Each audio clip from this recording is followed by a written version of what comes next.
Okay, so on today's show, we have a jam-packed show for you. Welcome to the African History Network show. It is Sunday, April 23rd, 2023, and we are live. Calling numbers 313-778-7600. 313-778-7600 is the call-in number if you have a question or comment. So some of you all saw the interview that I did earlier today with Tony Browder on our social media platforms, The African History Network, The African History Network, and a YouTube channel, Michael Imhotep. We talked a lot about history. We dealt with why Nile Valley civilization history matters, and we talked about African queens, and we also discussed some about Cleopatra VII and who she was, born in 69 BC. After the Greeks conquered in 332 BC, we talked about Alexander the Greek, etc. Okay, so I'm going to share an excerpt of that interview that I did with Tony. The whole broadcast is over 2 hours. You can watch it on our social media platforms or visit our website, TheAHNShow.com, TheAHNShow.com. We have it right on the homepage. So many of you all saw me on Roland Martin Unfiltered on Friday, April 21st. And we discussed the controversy surrounding the second installment of African Queens. African Queens is a documentary series, a docudrama series from executive producer Jada Pinkett Smith. And the first installment dealt with Queen Nzinga of Matampa, or modern day Angola. And, you know, we interviewed Professor James Small about that a couple months ago, because Professor James Small, one of my teachers, he was the one of the historical consultants on the first installment dealing with Queen Nzinga. The second installment, which debuts May 10th, deals with Cleopatra VII. Okay, now this is a period of time after the Greeks conquer, is no longer called Kemet. We know Alexander the Greek, or what they call Alexander the Great. There was nothing Greek. There was nothing great about him. We call him Alexander the Greek. He conquers Egypt in 332 BC, conquers Kemet in 332 BC. And this is basically when we look at the beginning of Egypt. Egypt is a Greek word. We know one of the original names was Kemet, meaning land of the blacks, or Tameri, meaning the beloved land. Okay, so there's a good article from Variety.com written by Tina Garavi, who is the director of this episode of African Queens. And she asked the question, what bothers you so much about a Black Cleopatra? What bothers you so much about a Black Cleopatra? And actress Adele James portrays Cleopatra. At one point, when the casting for the 1963 movie Cleopatra, which Elizabeth Taylor portrayed Cleopatra, at one point they were looking at Dorothy Dandridge to portray Cleopatra. Okay, so we're going to talk some about this on today's show. I'm going to let you hear an excerpt from Roland Martin Unfiltered. When I discuss this, I'm waiting for them to make that a separate segment so it could go viral. You know, the segment that we did on Roland's show that dealt with it was a white woman that was she verbally assaulted an African American woman, and that segment got 1.9 million views. So hopefully the one that we did dealing with Cleopatra on Roland Martin Unfiltered, hopefully that gets 1.9 million views as well, or more than that. Should get more than that. Okay, so we'll discuss this topic also and get into some history. And then the movie Chevalier, about Joseph Bologne. Joseph Bologne is known as the Chevalier of France, and he was a famous swordsman in France. He was born in Guadeloupe. His father was a white Frenchman, and he's known as the Chevalier de Saint Georges of France. Okay, so the new movie that just came out, Chevalier, is about his life, and it's about the French Revolution as well. So we're going to talk some about that history also. Okay, I reached into my archives and I pulled out an interview that I did with our great historian who's now an ancestor, Runoko Rashidi. I did this interview April 17th, 2014, back when I was on Blog Talk Radio. And we talked about the Black Madonna and Child. We talked about a number of different topics, but we started out talking about Chevalier, Joseph Bologne, okay? And we were discussing a series of articles that Runoko Rashidi had written for AtlantaBlackStar.com. And one of those articles was on Joseph Bologne. He also wrote an article dealing with the Black Madonnas in Europe. And we know that the Black Madonnas in Europe come from Asar, Aset, and Heru, who the Greeks called Osiris, Isis, and Horus. Okay. So we wrote a number of different articles for AtlantaBlackStar.com. So we discussed this back on April 17th, 2014. And Runoko called in from France. He was in France. We know he has a daughter that lived in France. And unfortunately, Runoko passed away August of 2021. He was doing a tour in Egypt and passed away. Okay, so I reached into our archives. I've interviewed some of everybody. I have. I need to put these interviews in another format. I interviewed Dr. Francis Cress Wilson 3 times.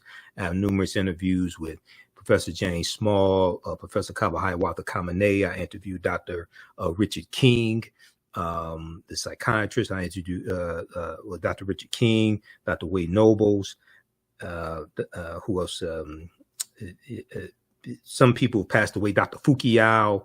I have a number of interviews that I've done with scholars and historians and authors throughout the year. And I even interviewed Bernadette Stannis, Thelma from Good Times, interviewed her twice. Okay, so we'll talk some about the new movie Chevalier. And Dr. Ray Winbush went to go see that movie. He posted about it on his Facebook fan page, The African History Network. I shared that article. I shared his Facebook post on our fan page, The African History Network. And we're going to get Dr. Ray Winbush back on the show. We've had him on twice before. He's a psychologist and a historian also. Now, in addition to that, I was on Faraji Muhammad's show, The Culture, back on April 11th, 2023, earlier this month. And we discussed spanking children as a holdover from slavery and was not traditionally practiced in West Africa. Spanking children is a holdover from slavery and not traditionally practiced in West Africa.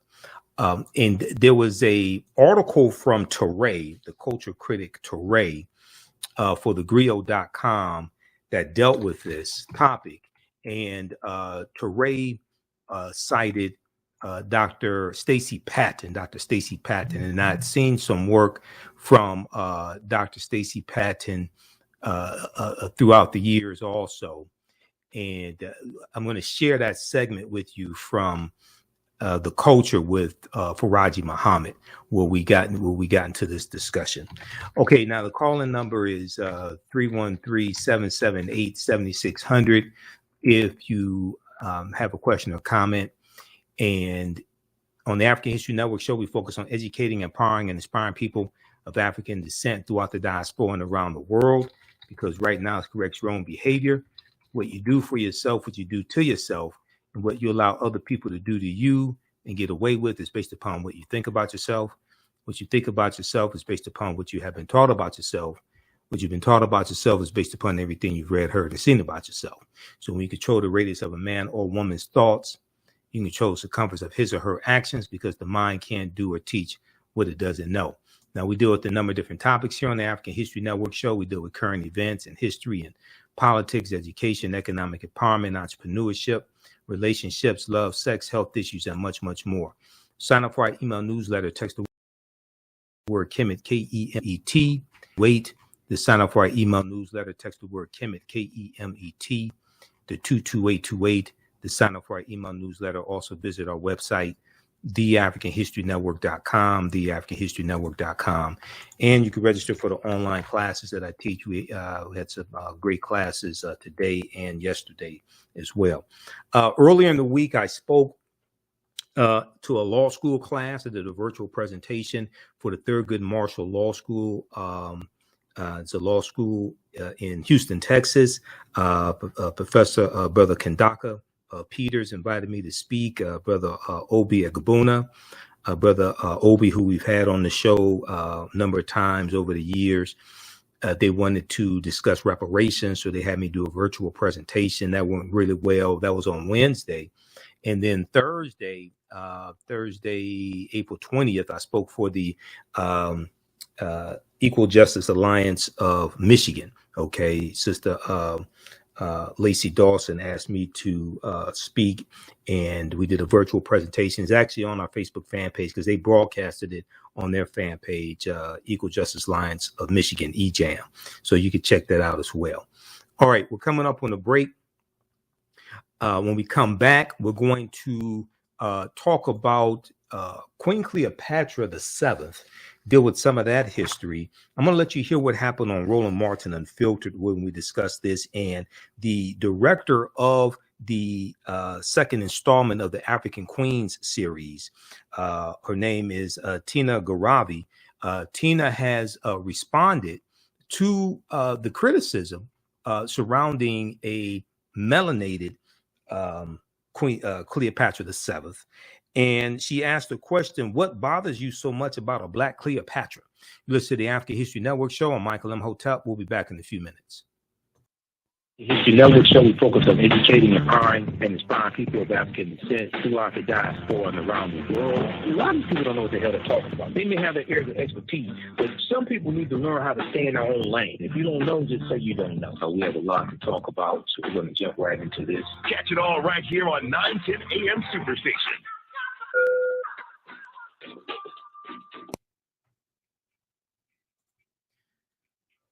Welcome back to the African History Network show right here on 910 AM, the Superstation, the Future Radio. I'm your host, Brother Michael Imhotep.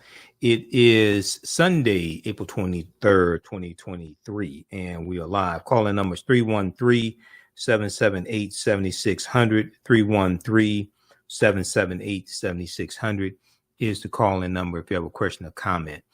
Okay, we're going to go to this clip here.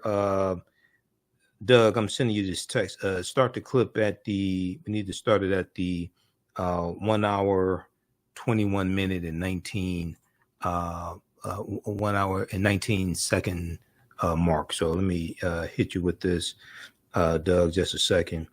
Yeah, 1 hour, 21 minute, 19 second mark. Okay, we'll go to that in just a minute. So there's been a lot of talk on social media dealing with the second installment in the series African Queens that is on Netflix. The first installment is on Netflix right now. This with Queen Nzinga. And the second installment debuts May 10th, 2023. Actress Adele James portrays a melanated Cleopatra, and it has a lot of people upset. And then you have one attorney in Egypt who said he's going to sue Netflix because they are showing an inaccurate representation of Cleopatra. All right. So there's a good article from Variety.com that deals with this. And this article is written by Tina Garavi, who is the director of this segment, this installment of the African Queens docudrama series. So the name of this article is Queen Cleopatra Director Speaks Out. What bothers you so much about a Black Cleopatra? What bothers you so much about a Black Cleopatra? And she said, and other scholars, and I talked to Dr. Charles Finch today, and Google his name, Dr. Charles Finch. We're going to get him on the show. I talked to him. We're setting up an interview to talk about Cleopatra and some other things. He has a book coming out, another book coming out as well.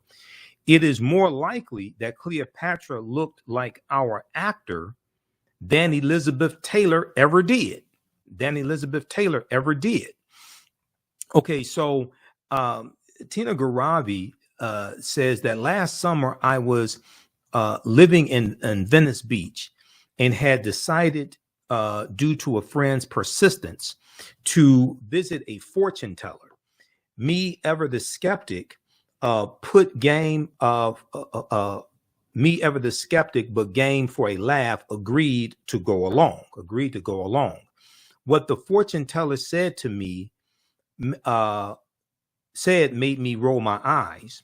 Quote, "I am not saying you are Cleopatra, but somehow you share her story and are connected." This is what the fortune teller told her. "I'm not saying you are Cleopatra, but somehow you share her story and are connected." Okay, so less than a month later, she said, "I got a call from a production company making Jada Pinkett Smith's African Queens, and was subsequently hired to direct 4 episodes of a drama documentary on the life of the controversial leader. The joke was on me. She said, "I remember as a kid seeing Elizabeth Taylor play Cleopatra." And I remember when I was younger seeing that movie, and it was Cleopatra and Mark Antony, and seeing the ancient Egyptians portrayed as Europeans and things of this nature. Okay, same thing they did with the 10 Commandments. You got Yul Brynner playing Ramses, Remetsu Mariaman, Ramses, and you have I forgot, she played Nefertari. These white imposters portraying African people. Same game that Hollywood ran on us then. They continue to run it, like when the Gods of Egypt came out and they showed the Neteru and rulers of ancient Kemet, ancient Egypt, as Europeans. I think, if I remember correctly, they showed some of the what they would call slaves as African people, but they showed the rulers of ancient Kemet, ancient Egypt, as Europeans. It reminds me of I was on I just saw an interview that Chuck D did with Drink Champs. And some of you all that saw Roland Martin Unfiltered 2 weeks ago, we had Chuck D on the show. So I got a chance to talk to Chuck D from Public Enemy. We've had Professor Griff here on the African History Network show a few times over the past few years. Over the past 13 years, we've been doing this show. But Public Enemy had a song with Ice Cube called "Burn Hollywood Burn," and that's what Chuck D was talking about in the interview with Drink Champs. Burn Hollywood Burn. So when I see these images coming out that try to erase, especially ancient African history, that song plays in my mind. "Burn Hollywood Burn" by Public Enemy with Ice Cube. But Tina Garabi said, "I was captivated, but even then I felt the image was not right when she saw Elizabeth Taylor playing Cleopatra." She said, "Was her skin really that white? With this new production, could I find the answers about Cleopatra's heritage and release her from the stranglehold that Hollywood placed on her image? Born in Iran, I am a Persian, and Cleopatra's heritage has been attributed at one time or another to the Greeks, the Macedonians, and the Persians.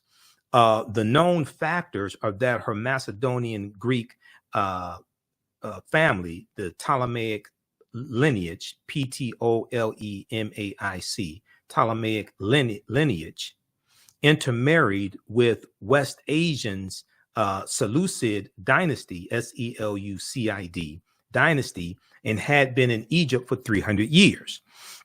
Cleopatra was 8 generations away from these Ptolemaic ancestors, making the chance of her being white somewhat unlikely. One of the things that I talked about on Roland Martin Unfiltered is that the prism that we're looking through, the prism that we're trying to look at this ancient history in terms of black and white, those are relatively new concepts, largely being shaped in the 17th and 18th centuries. So, Doug, here, let's do this. We're going to clip number one. This is from Roland Martin Unfiltered from April 21st, 2023. Erica Savage is sitting there for Roland Martin. Let's go to the clip, Doug. A backlash is brewing over a new Netflix film by Egyptian-British filmmaker Tina Gavari.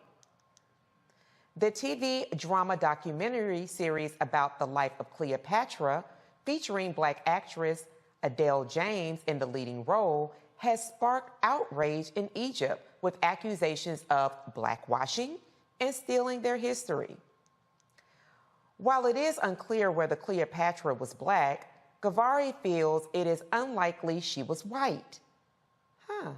As history suggests, Elizabeth Taylor played the Queen in 1963.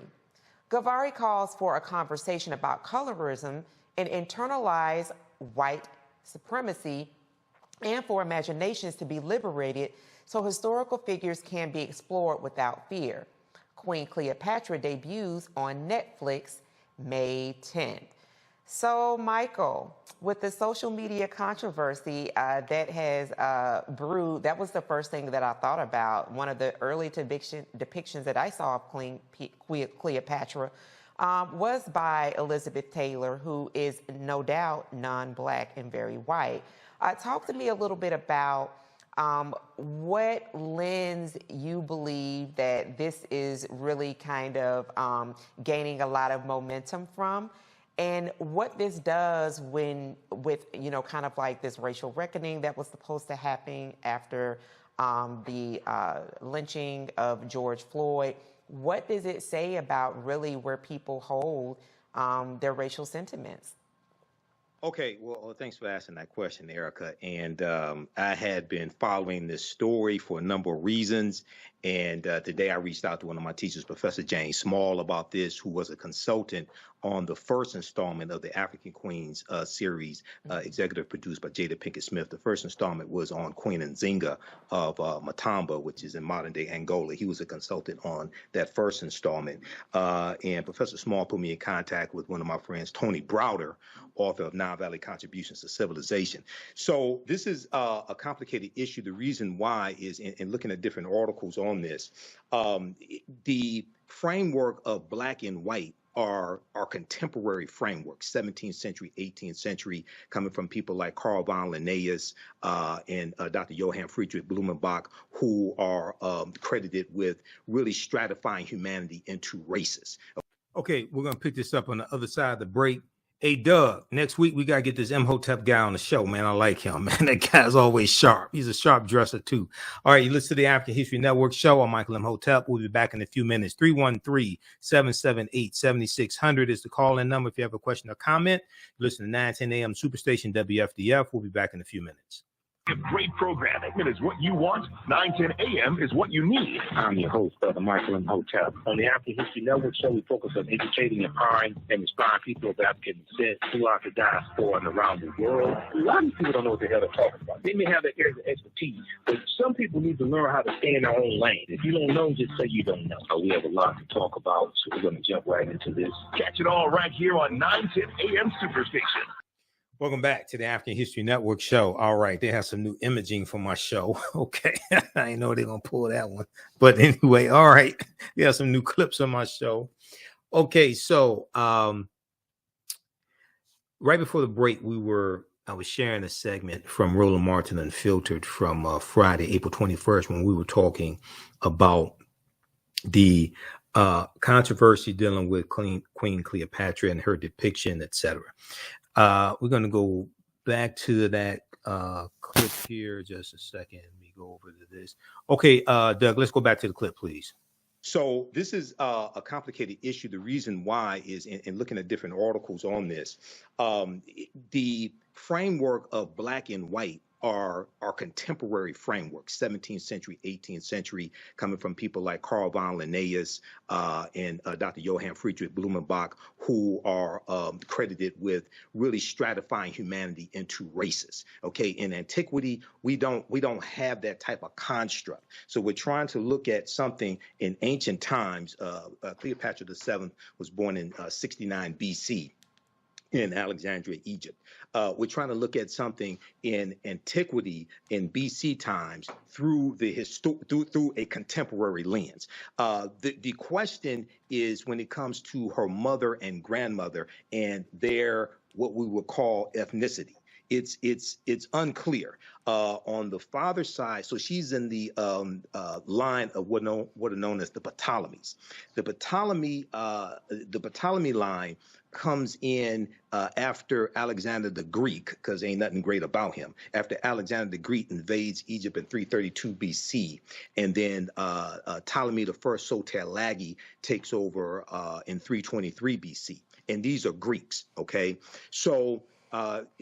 She is looked at as possibly being Egyptian, African, partially on her mother or grandmother's side. It's not conclusive. However, I think it was. I like the depiction. This installment comes out May 10th. Okay, so I've just seen the trailer. I like the depiction coming from this series dealing with African queens. Now, the backlash coming from Egyptians, and we got to be careful of that term Egyptian, because we're dealing with Egypt basically after it was conquered by Arabs, and the Arabs invade in 639 AD and conquer in 642 AD.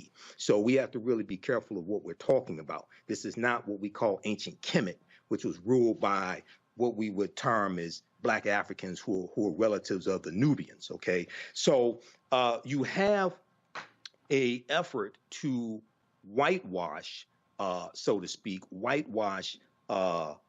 Egypt and the history of it, and to discredit the indigenous African people when it comes to the pyramids, when it comes to the greatness of ancient Kemet, ancient Egypt. So I think there should be debates on this. I think there should be historical presentations on this. This can be the catalyst coming from Jada Pinkett Smith and Will Smith's production company. This can be the catalyst for this, but we need to get some African scholars in on this. People like Tony Browder, people like Sister Nubia Wardford, who's a cultural anthropologist here in Detroit, who I've interviewed a number of times.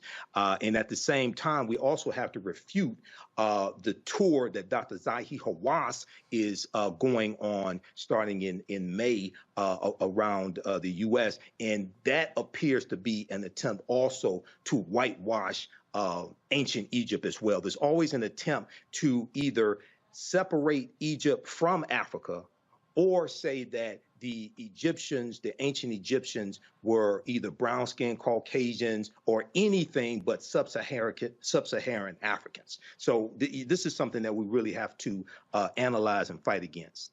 Yeah, Michael, and thank you for bringing out those points. No doubt it's definitely complex. We know that they're white Arabs. They're people, of Arab descent that are of different, backgrounds. Well, they're Black Arabs and also. So, absolutely. So we understand that. And so, Joe, want to bring this to you, the claims of blackwashing when there are movies that, I can think of like Gods of Egypt, where white men played Egyptians. I'm thinking about The Last Samurai with Tom Cruise. He is a whole white man.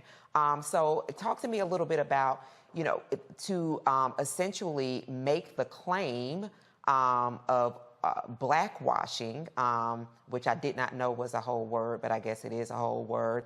Talk to me a little bit about what does it mean for other depictions in Hollywood that we've seen when we look at the background of what is actually being brought to film, and the background does not match the person that's embodying that particular role.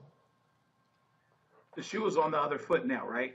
This lends to the larger narrative and the larger fear about being outnumbered, about being majority minority where the rest of the world is. I mean, if they're concerned about blackwashing right now, well, listen, they should be much more understanding about what we've been dealing with for a long, long time, whether it's inventions, whether it's, historical context for things that happened in Africa, creating the pyramids. We can go a long way and have a long conversation about things that have been misconstrued and directly actually lied about, because one of the things that happens, frankly, is that when you're in charge, you decide. I mean, I was getting ready to say Hell, the word, but I was getting ready to say Jesus after the word. I'm getting ready to say, heck, Jesus is historically inaccurate on the board. They even took the Son of God. Come on. And flipped that. Come on. And so at the end of the day, what happens is when you want something, you want it to be yours, you change it to look like you,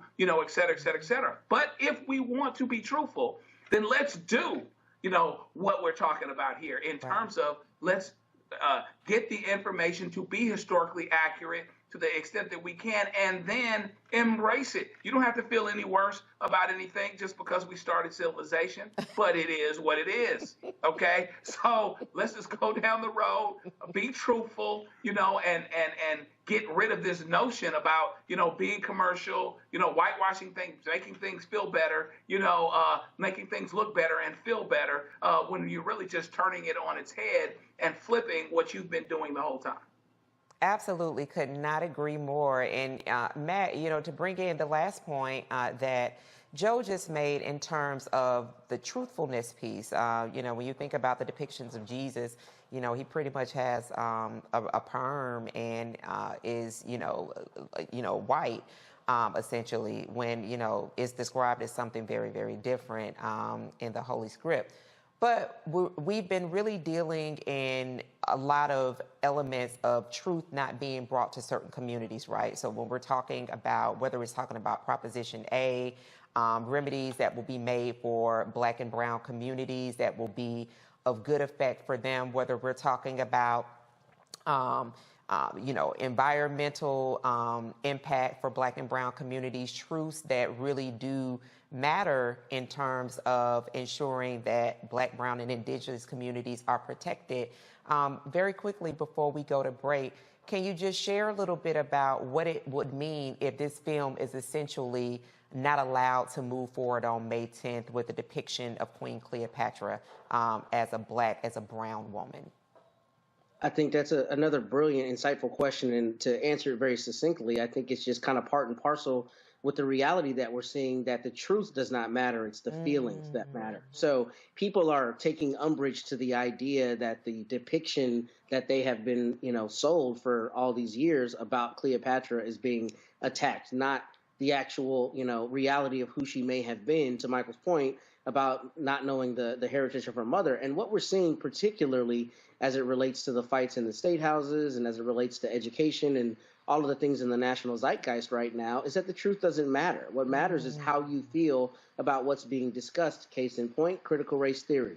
1% of people have any idea what that actually means. What they hear is race. So the truth of what's being taught or not being taught is immaterial. It's how people feel about that buzzword race, right? So that's what we're dealing with. And if you extrapolate from that, I think if this doesn't go forward, then it shows that, people who are don't care about the truth, but who care more about how they feel about a potential truth, have a louder bullhorn. And that becomes a problem, because if we do not have a consistency and a demand for the truth at all time, then we have no idea what is true and what is false.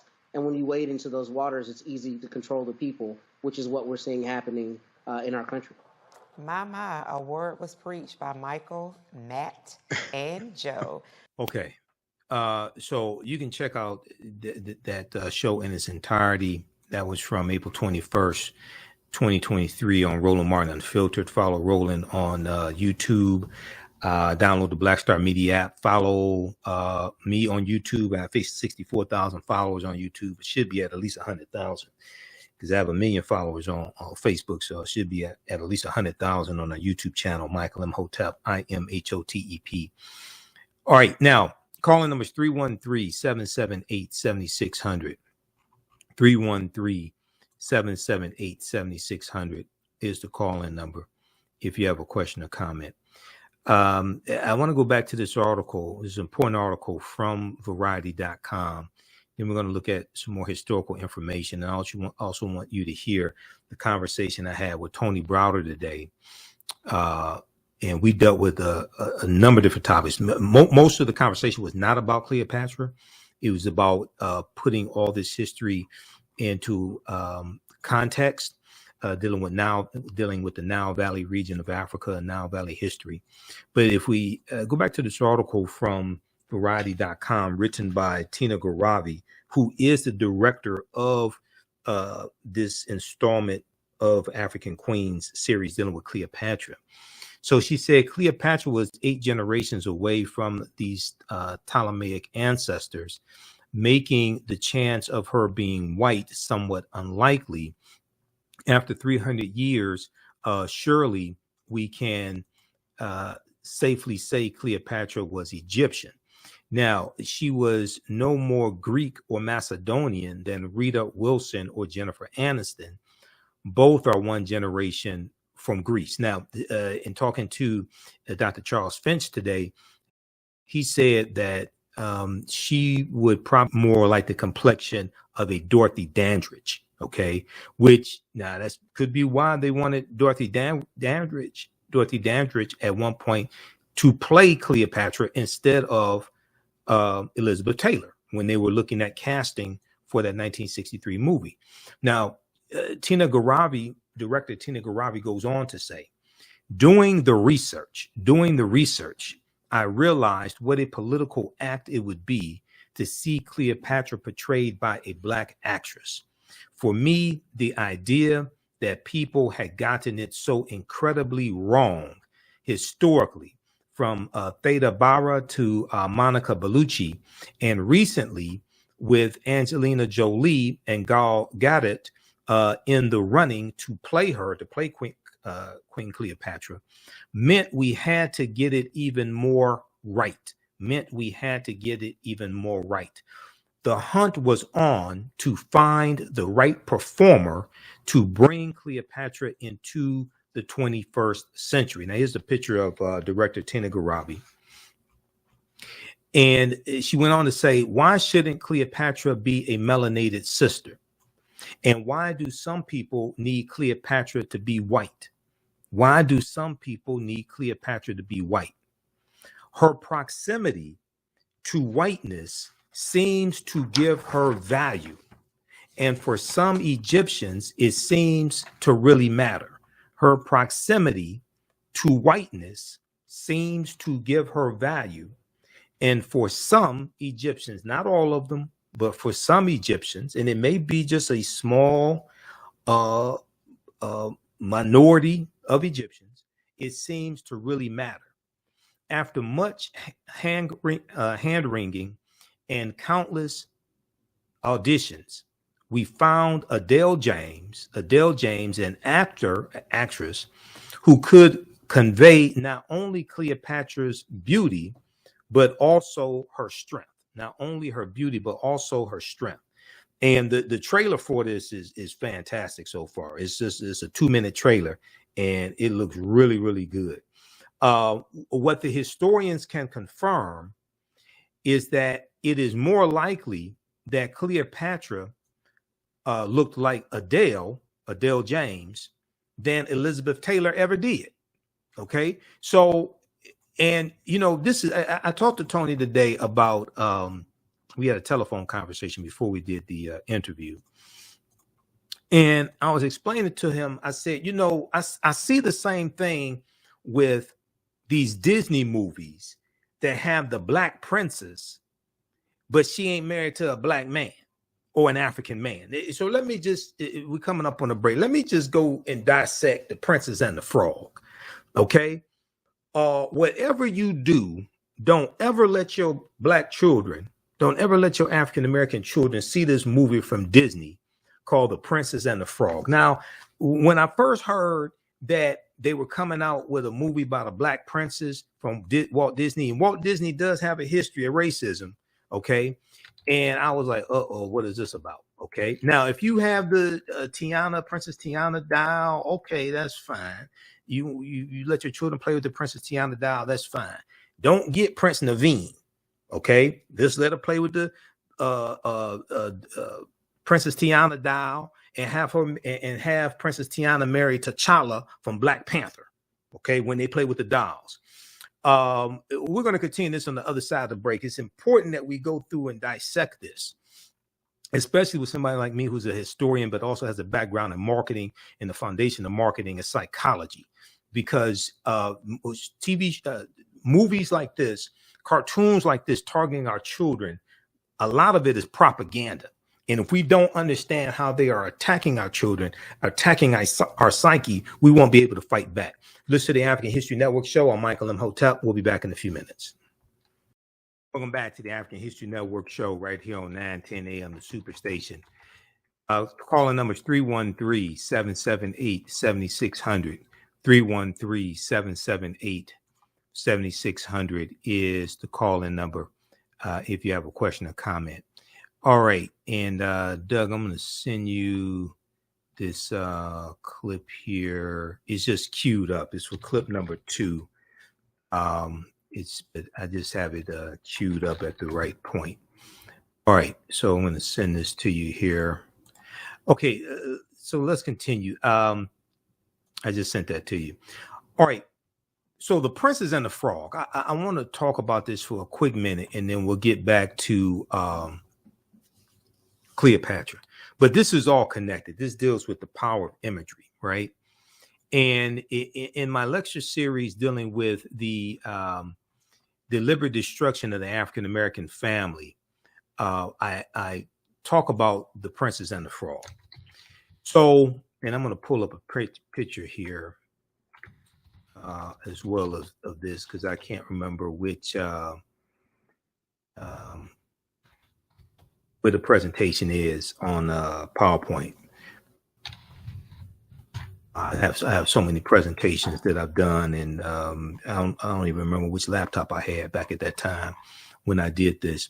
But many people have seen the movie The Princess and the Frog, which is from Walt Disney. Okay, now the movie takes place in New Orleans. Okay, during the jazz era. Okay, New Orleans, 20s, 30s, 40s, something like that. And you have Tiana, who's an African-American woman, okay? And she, let me see, hold on. You have Tiana, who's an African-American woman. And in the movie, at the beginning of the movie, her father dies. Now, the voice of her father is from Terrence Howard, okay? From Terrence Howard, actor Terrence Howard. So she wants to own some type of nightclub or something like that. She can't find any other African-American man to help her with her dreams, okay? Help her fulfill her dreams. She is going to end up falling in love with this Eurasian-looking prince named Prince Naveen.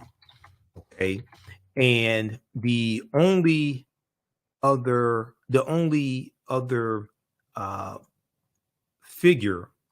male figure of African descent is the voodoo priest. Okay, the voodoo priest, and the voodoo priest is evil. Okay, so pay attention to this. Instead of the African man, the voodoo priest, instead of him being a protector of Princess Tiana, he's her adversary, and he's evil. Her savior is Prince Naveen, who is this Arab Eurasian looking guy. But it gets even deeper than this, because the movie takes place, the cartoon takes place in New Orleans. New Orleans is in Louisiana. Louisiana becomes part of the United States through what's known as the Louisiana Purchase of 1803. In the Louisiana Purchase of 1803, the U.S. gets 828,000 square miles of land for about 3 cents an acre from where? From France. From France. This is Napoleon Bonaparte, who just 5 years later, 5 years prior to 1803, in 1798, Napoleon conquers Egypt. What's going on in the world at this time in 1803? What's going on in the world at this time in 1798? France is fighting against a group of Africans in a colony called Saint Dominique, who the Africans are going to call Haiti and later Haiti. Saint Dominique is on the island of La Isla Española, which is what Christopher Columbus called the island when he conquered it in 1492. And the western third of the island was first the colony of Santo Domingo under the Spanish. Then in 1697, the French take over the western third. They take over that western third of the island from the Spanish, and they call it Saint Dominique. When you study the Haitian Revolution, which begins in 1791, the Haitians reclaimed African spirituality and cast aside their white God, as one of my teachers, Professor Kabahayawatha Kamene, talks about in the documentary 1804 from director Tariq Nasheed. They cast aside their white God. They reclaimed African spirituality. What was the African spirituality that these Africans reclaimed that to help them defeat the French? And they didn't just beat the French, they beat the Spanish and the British, because the Spanish and the British were allies of the French. They reclaimed Vodun, who Europeans derisively call voodoo. And we see the African man, the only other African-American male character in the movie The Princess and the Frog, he's the voodoo priest, so he's automatically evil. So what they are doing is also attacking the African spirituality, which the Haitians reclaimed to help them defeat these European colonizers. This is in the movie The Princess and the Frog. Whatever you do, don't let your children watch this movie. Don't let your children watch this movie, especially if they're of African descent. So then she finds her savior in this white-looking, Eurasian, Arab-looking Prince Naveen. And they go off and they turn into frogs. They live happily ever after. She doesn't live happily ever after with an African-American man that looks like her father, who died early in the movie. He was an older man. Yeah, he died early in the movie. He could not protect her. Now, I'm not saying Prince Naveen was a bad guy. I'm not saying that. Okay? I'm not saying he was a bad guy, but he wasn't a black guy. That's what I'm saying.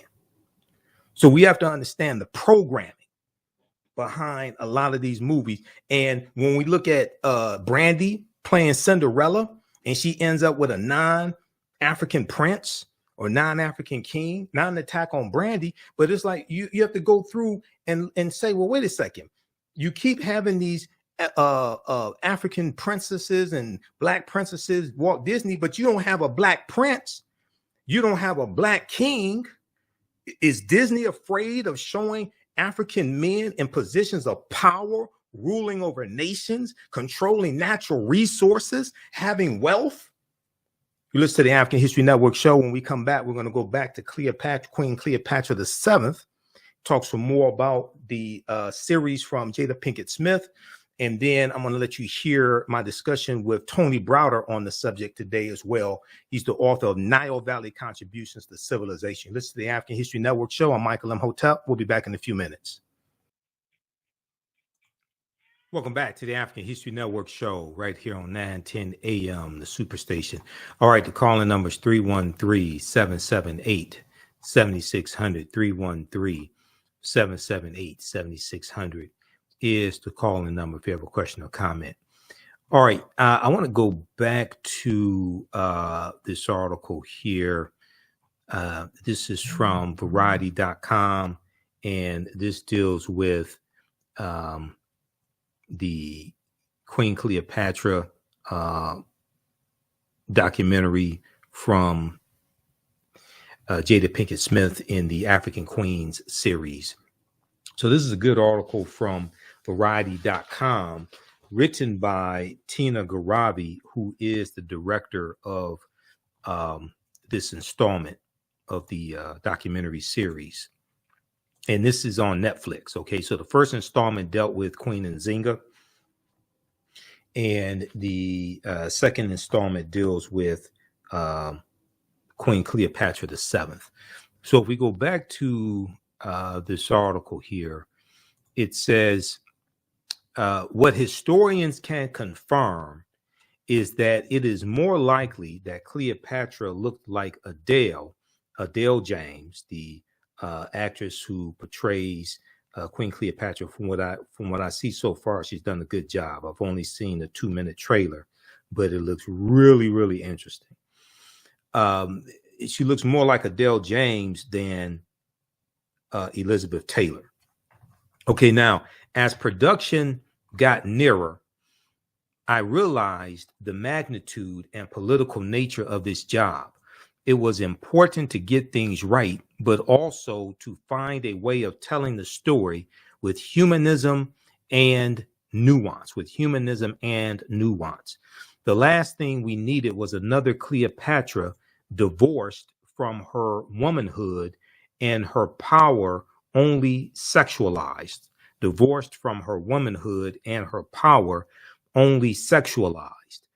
And when I talked to Tony Browder today, he brought up Megan Thee Stallion, and I talked about Megan Thee Stallion and Cardi B and the song WAP and the hypersexualization of African-American women, and how so it was Atlantic Records that financed that song in the video.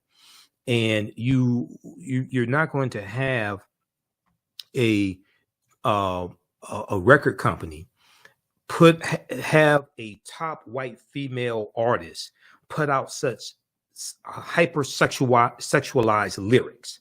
They're not going to do this, because you only protect what you respect. And they, even though they do suppress white women, even though some of them do have archaic views on women's rights, things like this, at the same time, they're going to treat them better than they treat African-American women, because you only protect what you respect. And they realize if you show white women as being hypersexualized like that, then the way you portray a people influences how you treat a people.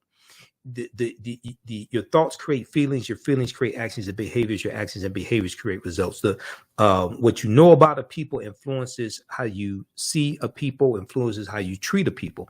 So if they put out images of white women that shows them hypersexualized and using explicit lyrics like that, and they have a music video out, and the chorus of the song repeats the phrase, "There's some H's in this house," about 79 times. White people are not going to tolerate that. All the white feminist organizations will come out in opposition to that. Largely, none of them came out in opposition to WAP because it was Negroes doing it. All the white feminist organizations, the white reproductive right organization, all of them will come out in opposition to this. And Atlantic Records and other record companies know this. But Negroes will tolerate anything.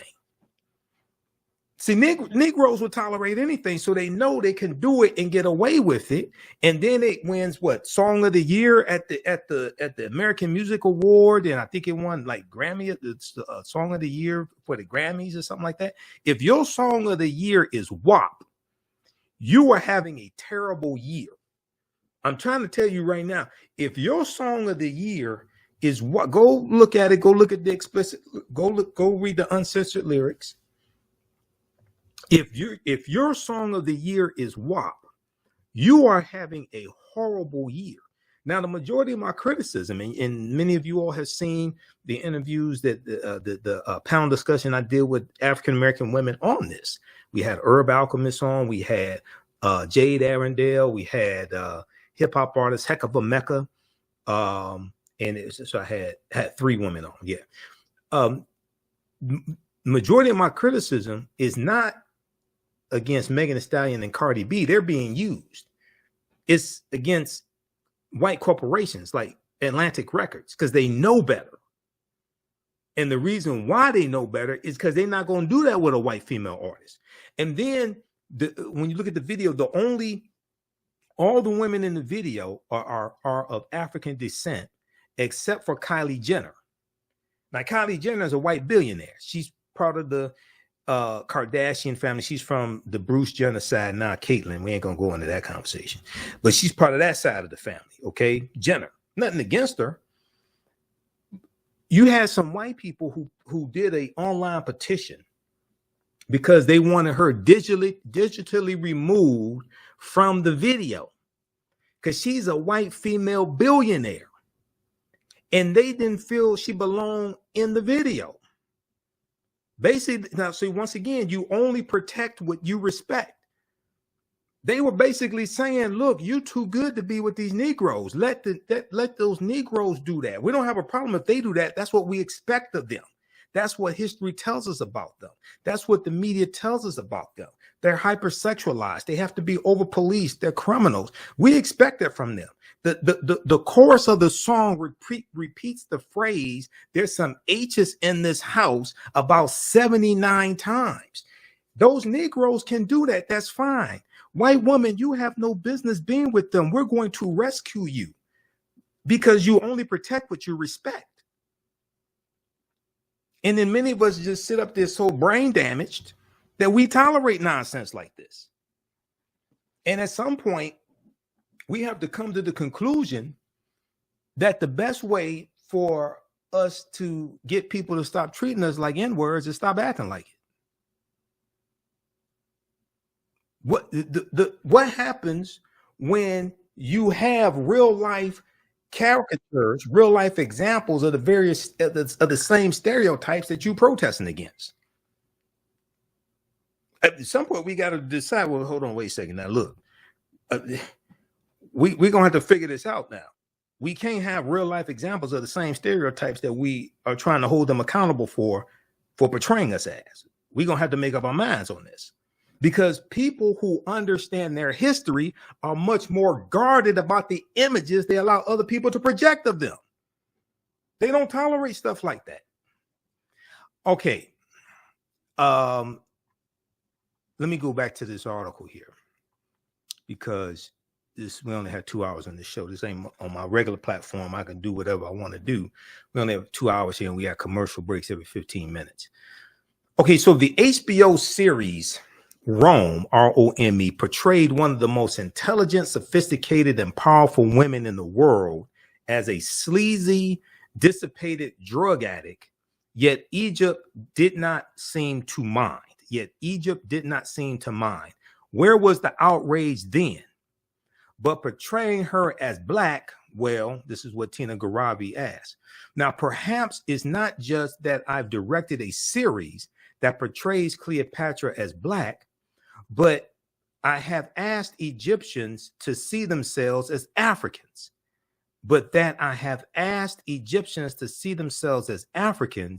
And they are furious at me for it. I am okay with this. While directing, I became the target of a huge online hate campaign. Egyptians accused me of blackwashing and stealing their history. Egyptians, ain't that the pot calling the kettle black? I mean, come on. So at some point we're gonna have to have a reckoning. And it's like, hold on, wait a second. It's like in this country when you have white people who take offense to Native Americans wanting to get their treaties enforced, or it's like it's the same thing when you have California, Utah, Nevada, Colorado, California, Arizona, New Mexico, Colorado, Utah, Nevada, Texas, all that belonged to Mexico. Florida was Spanish territory, all that. I just find it crazy when I hear not all white people do this. Okay, don't call me with no crazy stuff. All white people don't do this. I just find it it's crazy when you had some white Americans want to tell other people go back where they came from. Well, you ever study the history of this country? Hold on, the people you want to call Mexicans, they were here before you got here. That not only that, when you go and look at President Herbert Hoover, 1929, after the stock market crash, and then it continues with President Franklin Roosevelt. There was a campaign where they deported about 1.8 million Mexicans back to Mexico because they said, this was during the Great Depression, they said that these Mexicans were taking jobs away from Americans. Well, wait a second. The Mexican-American War was a territorial dispute where the U.S. instigated this war with Mexico because the U.S. wanted to take over the entire North American continent. And there were Mexicans here before there were any, or the people who we call Mexicans, the amalgamation of Native Americans, Africans, and then you had the Spanish colonizers. This is where they're coming from. They were here before the first Europeans came here. And yes, African people were here as well. We know going back at least 51,700 years to Khoisan. Dr. David Imhotep deals with this in the first Americans were Africans documented evidence. Okay, but when I hear people who are calling themselves Egyptians today, and they're saying that you're trying to blackwash history, however they want to put it. Tina Garabi said that while she was directing this series, African Queens, dealing with Queen Cleopatra, the second installment, she said, I became the target of a huge online hate campaign. Egyptians accused me of blackwashing and stealing their history. Some threatened to ruin my career, which I wanted to tell them was laughable. I was ruining it very well for myself.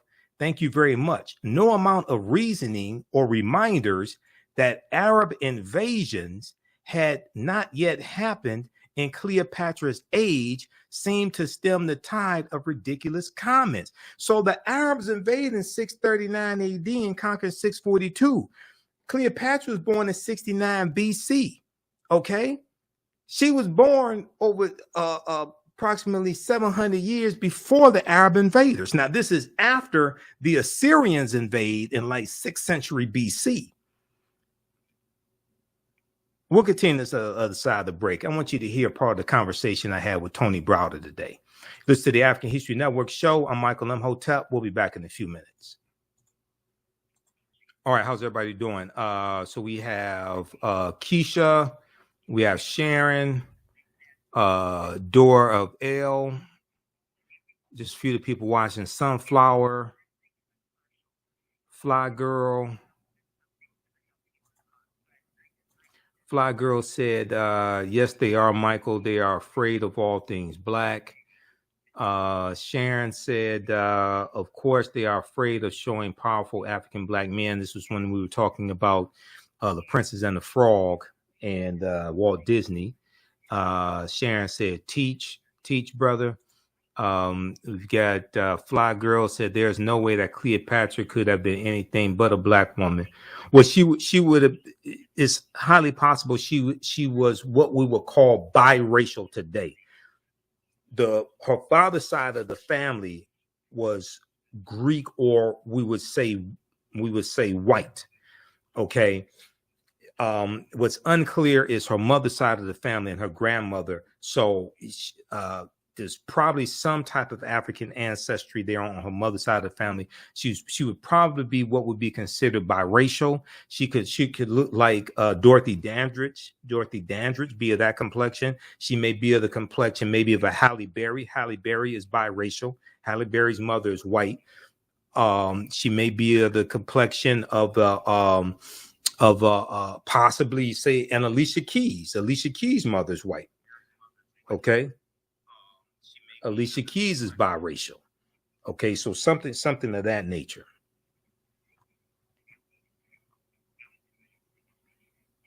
Okay, Kenneth Kabaka Reynolds said, Hotel brother, and peace to the family. Excellent information as usual, my brother. Kabaka checking in from the Motor City, Detroit. Shalada said, peace, brother Michael. Okay, greetings from London. Javinci is watching from London, England. Is that London, England, or London, Ontario? Probably London, England. We've got Kenya Randall. We've got Michelle. Okay, brother John Ray. I knew you, brother Michael Imhotep would educate us. Okay, Keisha. Okay, we're clear now, Keisha. I don't know when we're breaking up. Got Sunflowers watching us also. All right, be sure to support the African History Network, $ the AHN show through Cash App, through PayPal, paypal.me/the AHN show. Back from break in 1 minute. Stand by. All right, welcome back to the African History Network show. Yes, I've got the power. All right, welcome back to the African History Network show right here on 910 AM, the Superstation, WFDF. Can you believe it's been 7 years that I've been doing the African History Network show on 910 AM, the Superstation, WFDF? April 2023 is 7 years.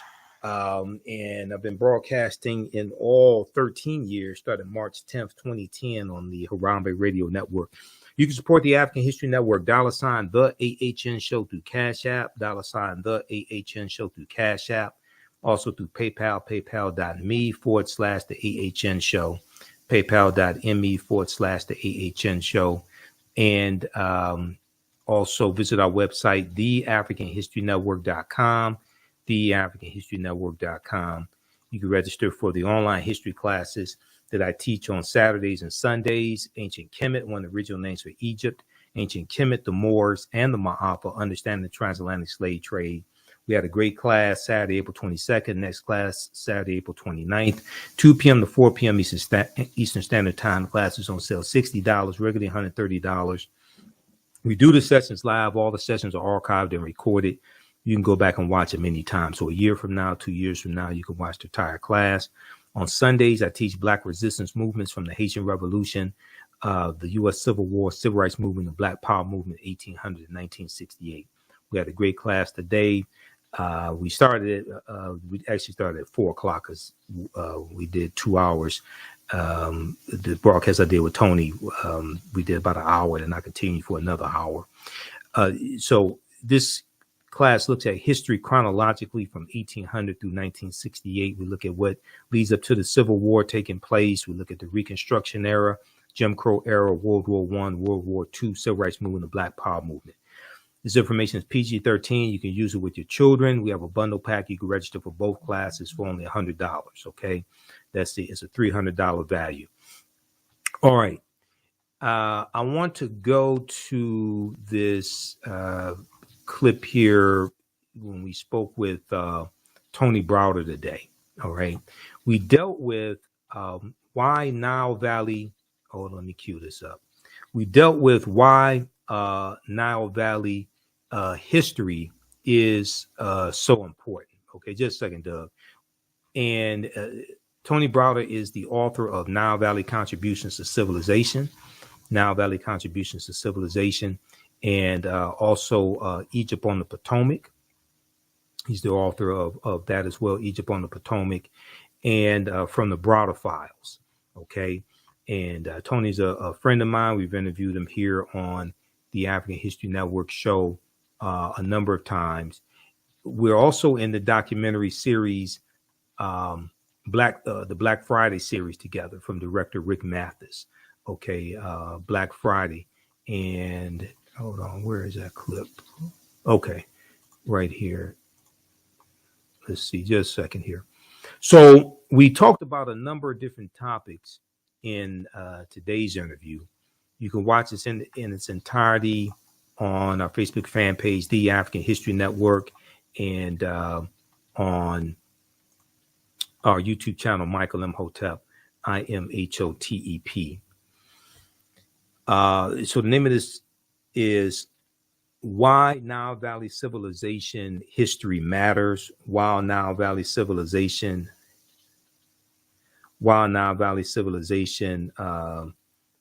history matters. And okay, let me know when you're back, Doug. He had to step away for a minute.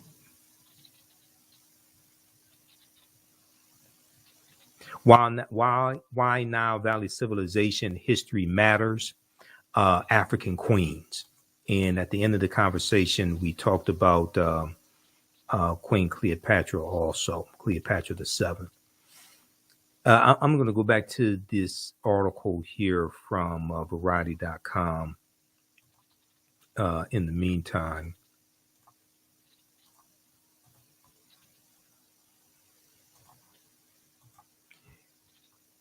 if we go back and look at this piece, just a second here, where are we?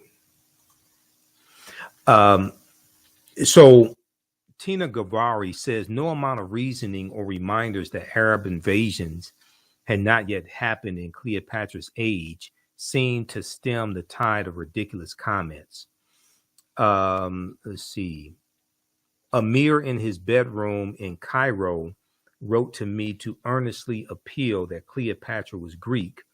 Oh Lord, why would that be a good thing to you, Amir? You're Egyptian. So was Cleopatra black? We don't know for sure, but we can be certain she wasn't white like Elizabeth Taylor. Okay. We need to have a conversation. We need to have a conversation with ourselves about our colorism and the internalized white supremacy that Hollywood has indoctrinated us with. The internalized white supremacy that Hollywood has indoctrinated us with. And I agree with that, because if all white people disappear tomorrow, Negroes will still be Negroes, because we're dealing with an internalized self-hatred that's been programmed. Now, Willie Lynch never historically existed, so ain't no need of bringing up the fake Willie Lynch letter 1712 that Dr. Kwabena Ashanti wrote in 1970. There's no need in bringing that up. Most of all, we need to realize that Cleopatra's story is less about her than it is about who we are. It's almost as if we don't realize that a misogyny or misogynaire still has an effect on us today. We need to liberate our imaginations and boldly create a world in which we can explore our historical figures without fearing the complexity that comes with their depiction. I am proud to stand with Queen Cleopatra, a reimagined Cleopatra, and with the team that made this. We reimagined a world over 2,000 years ago where once there was an exceptional woman who ruled. I would like to draw a direct line from her to the women of Egypt, to the women in Egypt who rose up in the Arab uprisings, and to my Persian sisters who are today rebelling against a brutal regime. Never before has it been more important to have women leaders, white or black. So Queen Cleopatra debuts on Netflix on May 10th. Okay, so check that out. And you can read this article in its entirety from Variety.com. Queen Cleopatra, director speaks out. What bothers you so much about a black Cleopatra? What bothers you so much about a black Cleopatra? Do we have the clip queued up? This is clip number. I understand that chronology. This is, hold on just a second. Stop the clip. Back it up to the what was it, 41:21 mark, whatever mark I said. I was asking, was it ready? I wasn't saying play it. Okay, so this is the excerpt of my interview with Tony Browder from earlier today. Let's go to the clip, please. And that is the major reason why people of African ancestry are still here, the reason why we have not been exterminated, is because of the power that we carry within Yes. us, this genetic memory that has been driving us and allowing certain people within our group to overcome seemingly insurmountable odds. So it's not just us doing this, it's the ancestors working through us. And it's the acknowledgement of the ancestors, which has always been our greatest Yes. power, our greatest resource. So whatever others can do to make you feel that to be African is to be ignorant, to be African is to be shameful. Deny your African ancestry means that you deny your ancestors, which means you cut yourself off from your only salvation, right? So there, and unfortunately, brother, there are many of us, many of our people who deny that they're African, Correct. who deny that African people have ever done anything of any significance, who've bought into the narrative, bought into the lie. Those people will be marginalized by their unwillingness to embrace a larger historical truth, and that's on them. Right. Not everybody is going to get it. Not everybody is capable of understanding what is at play, and that are those people who have always been in opposition to the restoration of the African mind, the restoration of African consciousness, will always fund those people who will undermine this effort. That has always been the case. That's part of what COINTELPRO is about. Counterintelligence program. Yes. Yes, and also the use of government infiltrators to undermine organizations that were working on behalf of the advancement of African people. The Black Panther Party was infiltrated Yes. by these people. Anyone who saw Judas and the Black Messiah, right, saw that. And that story hit home to me because I'm from the west side of Chicago. Okay. You know, I know about Fred Hampton and Mark Clark. I was a freshman in college when Fred Hampton and Mark Clark were murdered. Went to school with a young lady who was in the house the night of the murder.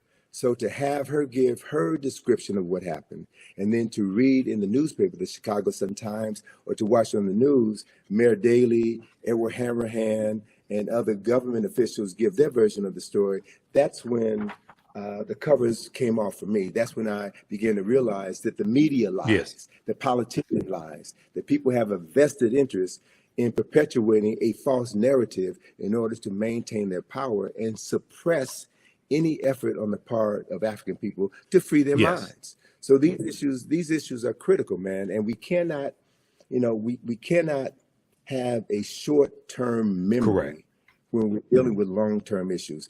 Look at what happened in the 60s. Look at the rise of the Black Power movement, the Black Consciousness movement, and the things that the government did to shut that down. The introduction of drugs into our community. Again, I'm from the west side of Chicago, so I can tell you specifically what happened when cocaine was allowed to come into the community unabated. What the film, and this is again the power of the media, what the film Superfly did to destroy conscious Black folk on the west side of Chicago. Right, the original Superfly with Ron O'Neal, the original Superfly. Yes, exactly. Yeah, exactly. So I was in Chicago, man, when that film came out, and I saw how cocaine when the blaxploitation movies, and very quickly, and I know we only have a few minutes left here because I know you got to run. A couple of things I want to hit on that, but very quickly because people are asking. Also, if you want to support the African History Network, you could do so.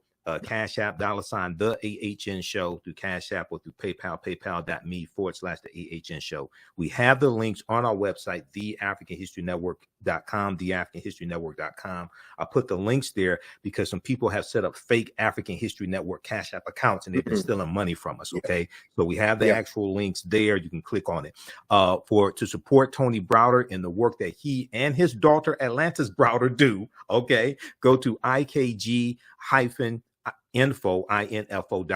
IKG-info.com.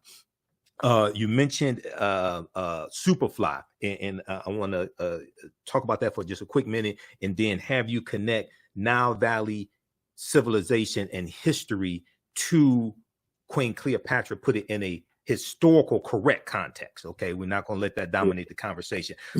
Nathan McCall, the author Nathan McCall, he had a book out in the 1990s called Makes Me Wanna Holler. African American man, Makes Me Wanna Holler.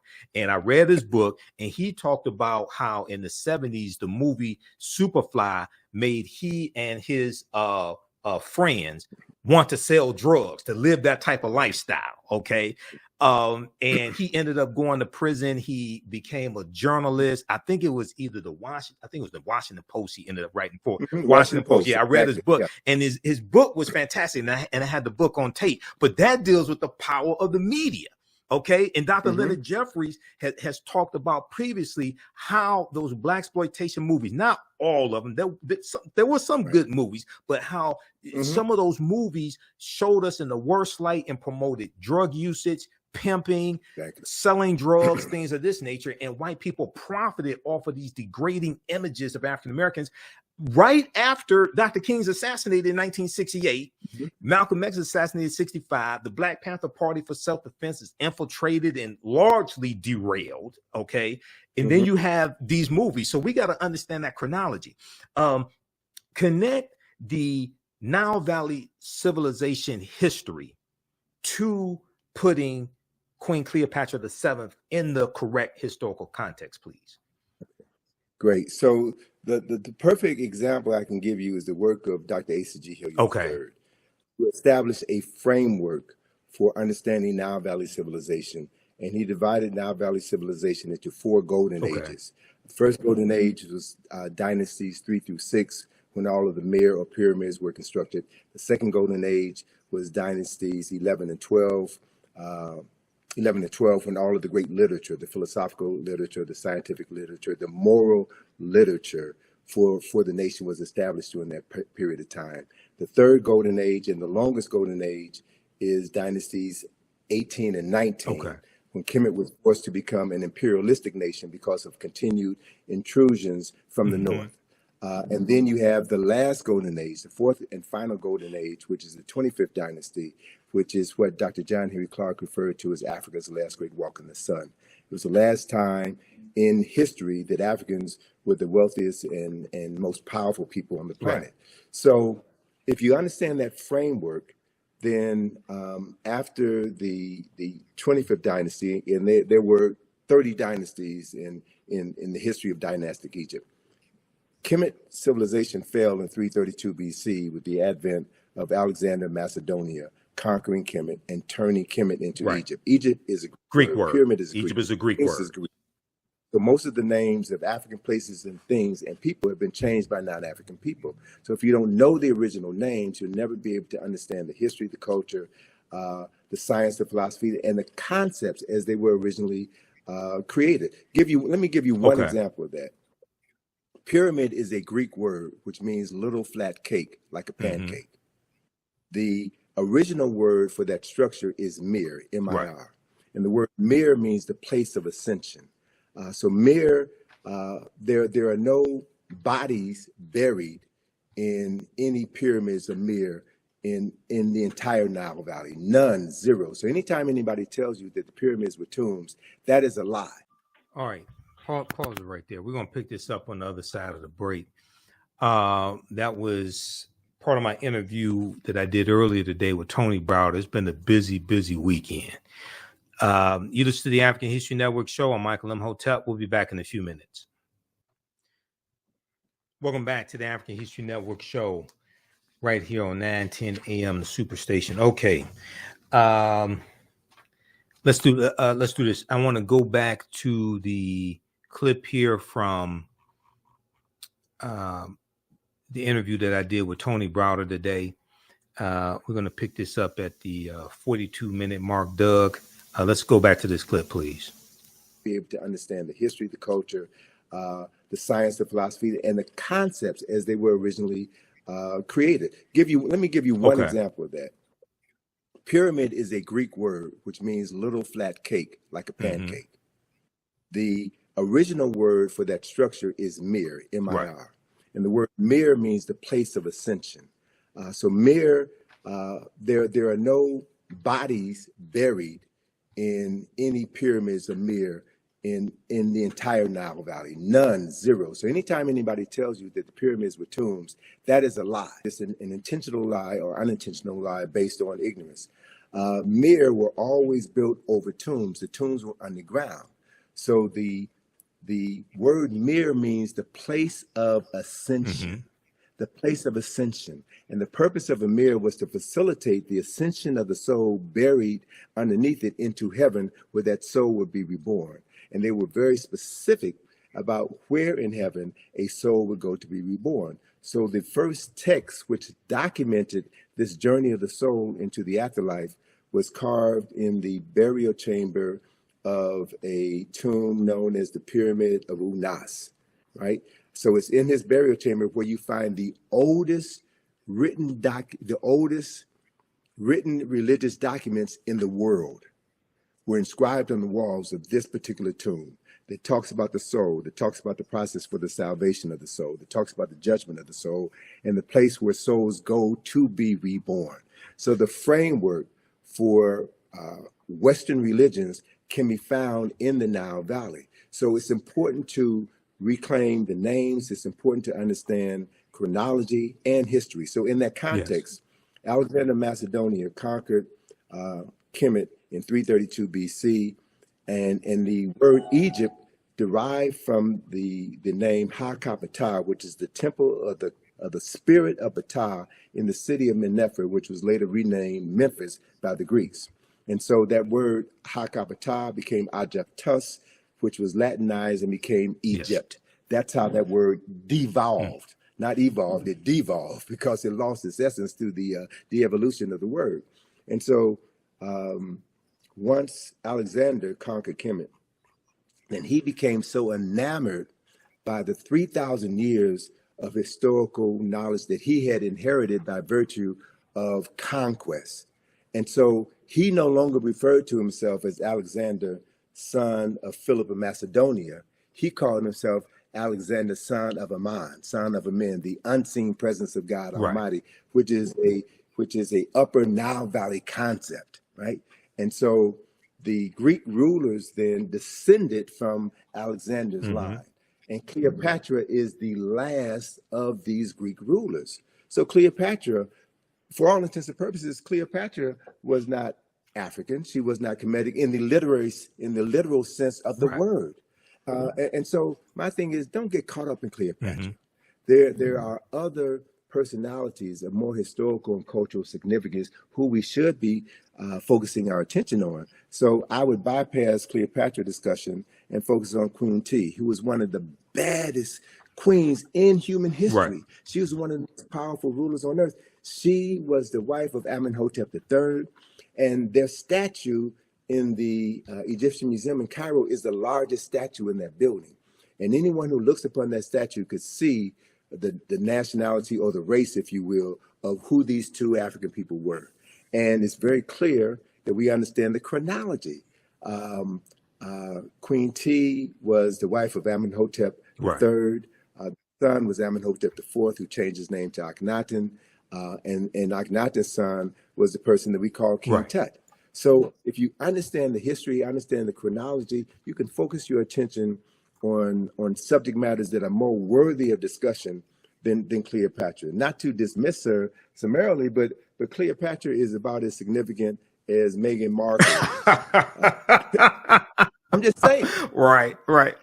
Context is everything. Context is everything. So look at, and there, thank you for that image of Queen T. Now, that's a very small image of Queen T. And what I would also suggest those of your listeners who live in New York, go to the Metropolitan Museum, the Met Museum, and you'll see an image of Queen T in the Met Museum. But that image of Queen T has half of her face destroyed. And there was an article that was written in the 1970s that was an attack against African-centered scholars. And Asa Hilliard brought this knowledge to our attention. The people from the New York Times had interviewed him as part of this same debate that folk are having right now about Cleopatra and African history. And Asa Hilliard showed this image of Queen T. And this image of Queen T, I love it so much because it reminds me so much of my dear friend, Dr. Francis Chris Wilson, with the afro, the stern look, and a woman who was clearly in control of herself and her destiny. So Asa referenced that face of Queen T in the Metropolitan Museum with half the face knocked off. So they had an opportunity, the New York Times had an opportunity to tell the truth, but they chose not to.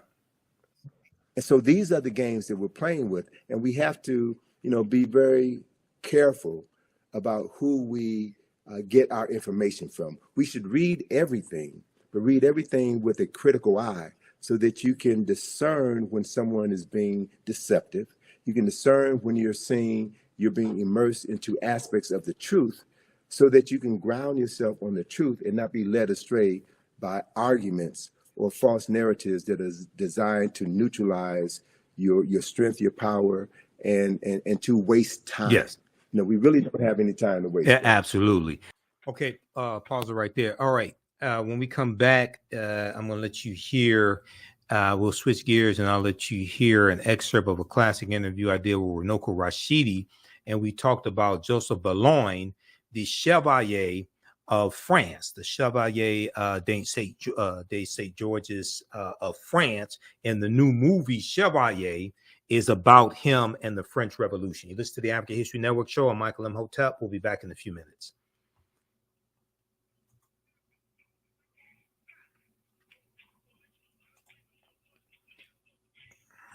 Stand by, everybody. All right. I saw somebody who donated through YouTube. Elliot C. Okay. Thanks so much for your support. But if you all can do it through PayPal or Cash App, that's better, because when you do it through YouTube, they take like a third of the donations and they only pay out once a month. Whereas if you do it through Cash App or PayPal, it's immediate. We get it right away. Okay. And they don't take out nearly as much as YouTube does. So $ TheAHNShow through Cash App and through PayPal, paypal.me/TheAHNShow. We have it here. I'm going to post it here. And it's right on the homepage of our website, TheAfricanHistoryNetwork.com. Welcome back to the African History Network show. All right. In the few minutes that we have left here, I wanted to talk about, I wanted to share an excerpt of an interview that I did with Runoko Rashidi. And this was April 17th, 2017. Okay, April 17th, 2017. The new movie that's out called Chevalier deals with Joseph Bologne, who was a famous violin player. He's known as the Black Mozart, and he lived in France. He was a confidant of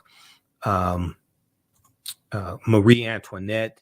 He lives during the French Revolution also. And he was of African descent as well. There's an article from CNN.com called Chevalier, or the so-called Black Mozart, had a fascinating life. Now it's at the heart of a movie. And I want to go to this clip here because we talked to Runoko Rashidi about this back in 2017. Okay, let's go to clip number 3, Doug. Come back to it in a minute. All right. Now, Runoko also wrote an article for AtlantaBlackStar.com on this subject of Joseph Bologne. And it is, the name of the article is Joseph Bologne, the Chevalier de St. George's of France, is from July 6, 2014. July 6, 2014. And he wrote a number of articles for AtlantaBlackStar.com that are still there. Once again, we know we lost Runoko August of 2021. So check out this article as well.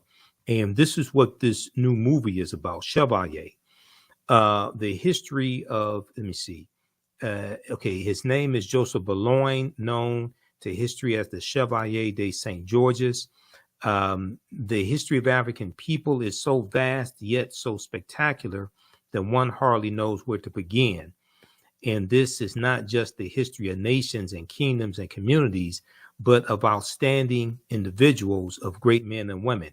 One of the most extraordinary of these individuals comes to us in the 18th century Europe and he draws our attention like a magnet. He's talking about Joseph Bologne. Okay, do we have the clip ready to go?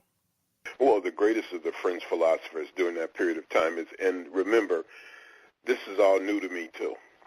I'm learning the whole process. The greatest of the French philosophers is Voltaire, and then you're followed by a whole nother, era from the time that the Chevalier de Saint Georges died.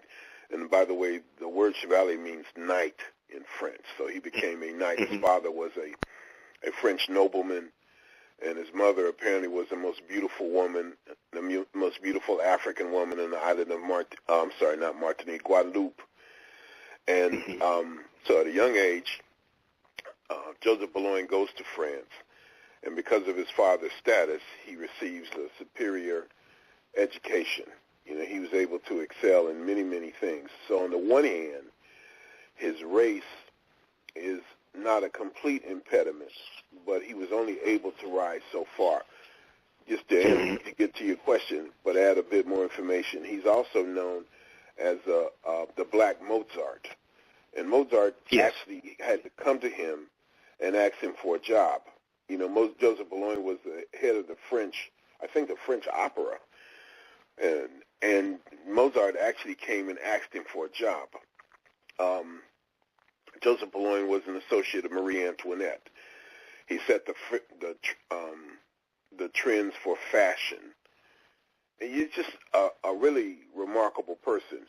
So he dies around 1800, 1795, 1794, 1800, and 1795, that period of time.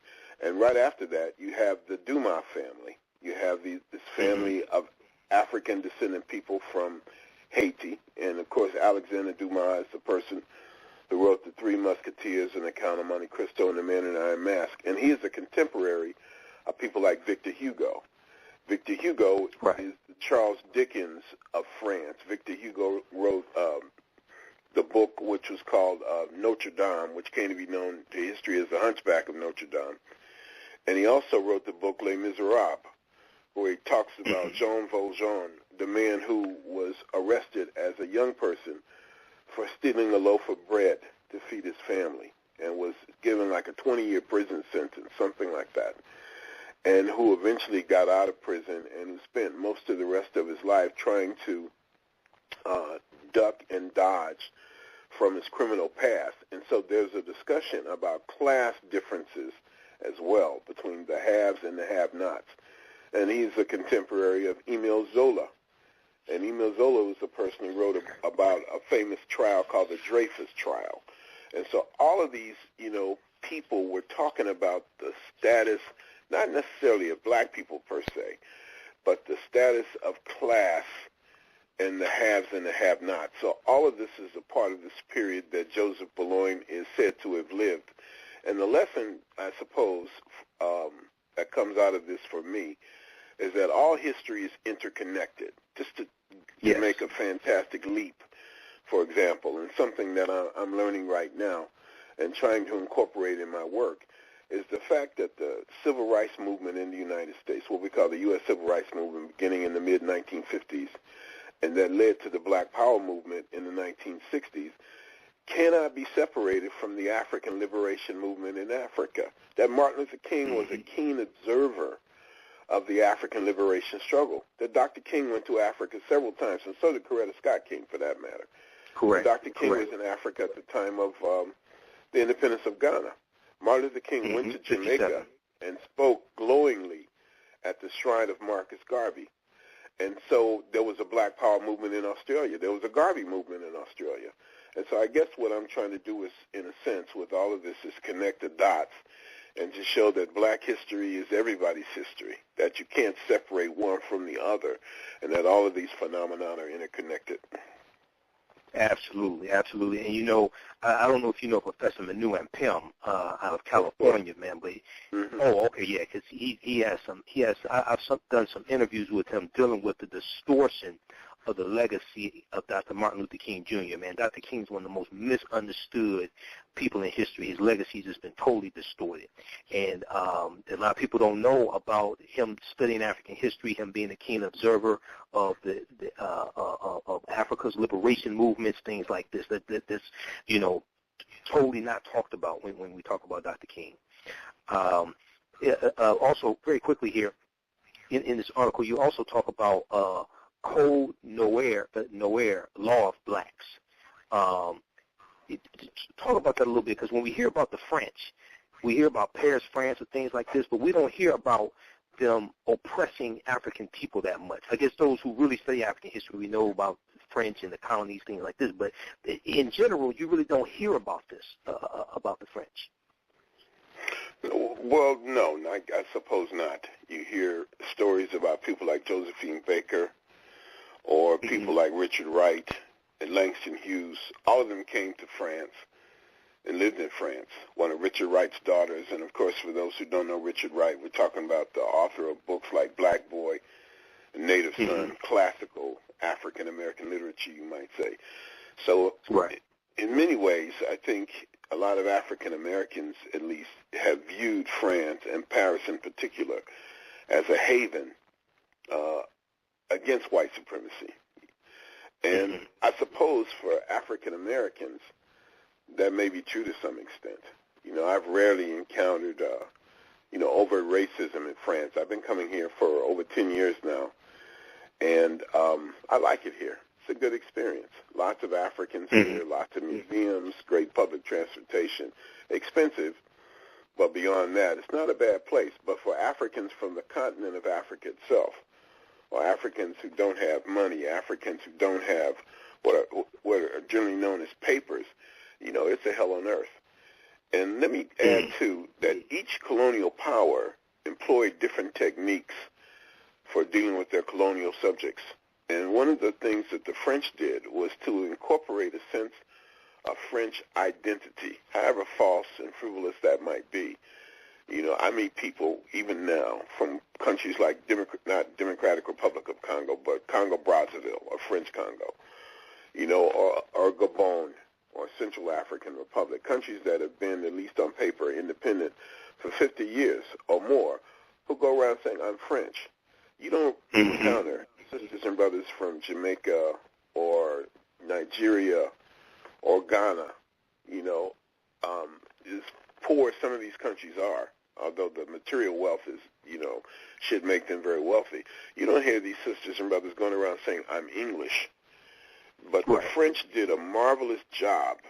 You know, when I say marvelous, I'm saying that with some degree of sarcasm. I'm applauding my enemy to an extent.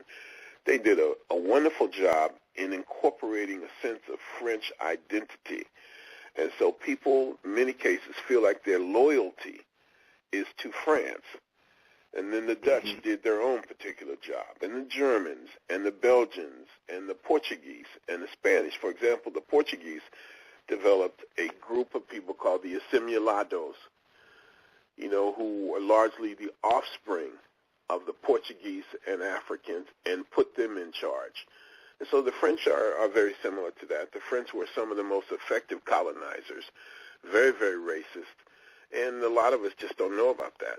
And that's something that troubles me a great deal. You know, I spend a lot of time on Facebook, as well as you know, and one of the things that strikes me, in fact, I should do, you know, I've got several other articles coming up soon in Atlanta Black Star, but I see their format.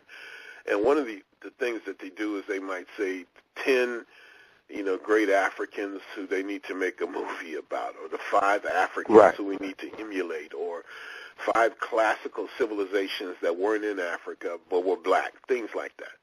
But one of the things, if I ever get the time, I'd like to write is, like, what are the greatest myths of Africa? I don't know how I jumped to this point, but one of these myths might be that Africa is not named after a Roman general, or that the reason Africans are scattered around the world is not because of Pangea. You know, things of that nature. And the other thing is, you know, you some stuff, man. I was going to make, and I want to say this, and then I'll shut up for a moment. I guess I'm sleep deprived. Is Oh my God, it's almost 4 o'clock in the morning. You were talking about the myths.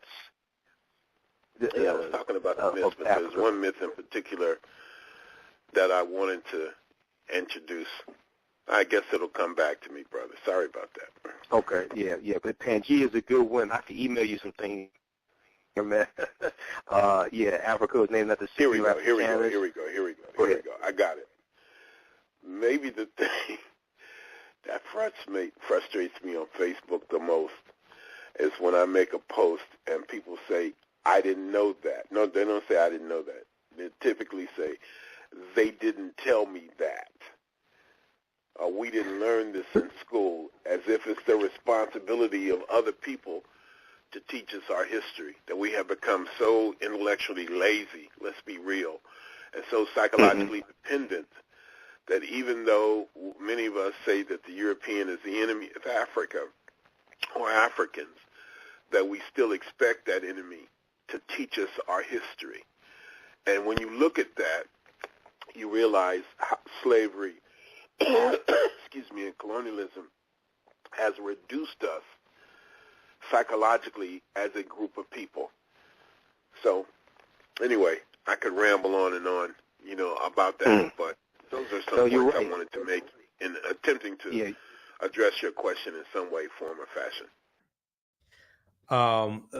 We have that. I re-aired that segment with my interview with Runoko Rashidi. We posted it again on our YouTube channel. Michael Imhotep, Imhotep. We'll be rebroadcasting that this week. You can check it out there. That's my full interview with Runoko Rashidi. All right. Visit our website, TheAHNShow.com, TheAHNShow.com. You can support us there and watch the broadcast on our social media platforms as well. We're out of time here. Right now, it's correct wrong behavior. It's not over till we win. Wakanda forever. We'll talk to you next week. Peace. So I teach 2 online history classes, Saturdays, 2 p.m. to 4 p.m. Eastern Standard Time, Ancient Kemet, the Moors, and the Ma'afa. Understand the transatlantic slave trade, what they didn't teach you in school. The slides I was showing you, those are all slides from the online classes I teach.